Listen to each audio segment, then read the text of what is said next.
খালেদা জিয়াকে পতিত ফ্যাসিস্ট সরকার বিষক্রিয়ার মাধ্যমে মৃত্যুর মুখে ঠেলে দিয়েছে বলে অভিযোগ করেছেন বিএনপি চেয়ারপারসন উপদেষ্টা আমানুল্লাহ আমান। সকালে জিয়াউর রহমান এবং বেগম খালেদা জিয়ার সমাধিতে শ্রদ্ধা নিবেদন শেষে তিনি এ অভিযোগ করেন। এ সময় শেখ হাসিনাকে বিচারের মুখোমুখি করার দাবি জানান বিএনপি নেতারা। তানজিদ ভুঁইয়ার প্রতিবেদন।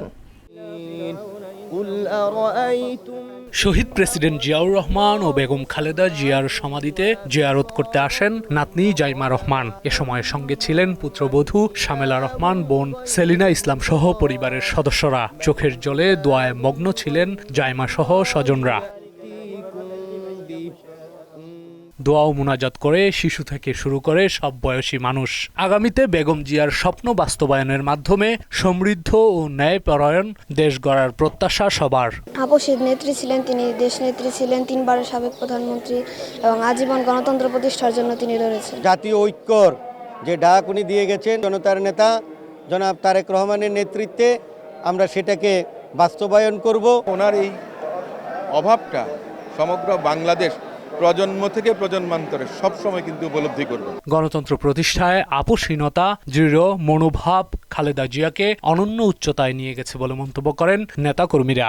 বাংলাদেশের পক্ষে, জনগণের পক্ষে একটা শোককে শক্তিতে পরিণত করার, আওয়াজ তোলার, অধিকার রক্ষার জন্য সকল নাগরিকের সেই বাংলাদেশ যেন গড়তে পারি। প্রতিহিংসার রাজনীতির বাইরে ছিলেন, সেই জায়গাটাতে যেন নিজেদেরকে নিতে পারি। তিনি প্রতিটি ষড়যন্ত্র চক্রান্ত তিনি নিজে আপসীর নেতৃত্ব থেকে অন্যায়ের কাছে মাথা নত না করে তিনি সেই আধিপত্যবাদের বিরুদ্ধে আন্দোলন করেছেন। শুধু এই বাংলাদেশ নয়, সারা পৃথিবীর নারী জাতি এবং সারা পৃথিবীর রাজনৈতিক সচেতন যত মানুষ আছে তারা স্মরণ করবে। দেশের স্বাধীনতা ও সার্বভৌমত্ব রক্ষায় তার আদর্শ ধরে রাখার প্রত্যয় ব্যক্ত করেন তারা।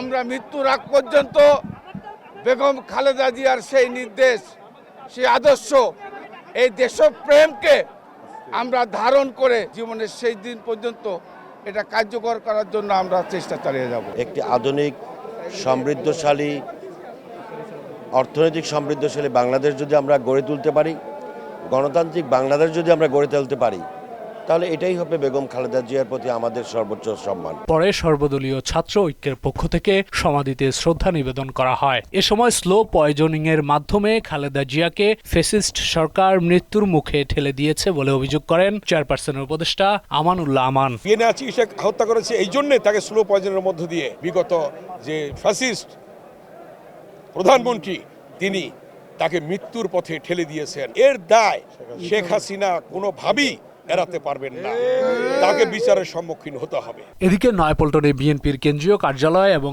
জাতীয় মসজিদ বাইতুল মুকাররমে বিএনপি চেয়ারপারসন বেগম খালেদা জিয়ার জন্য বিশেষ দোয়া ও মুনাজাত করা হয়। তানজিদ ভুঁইয়া, মোহনা সংবাদ, ঢাকা।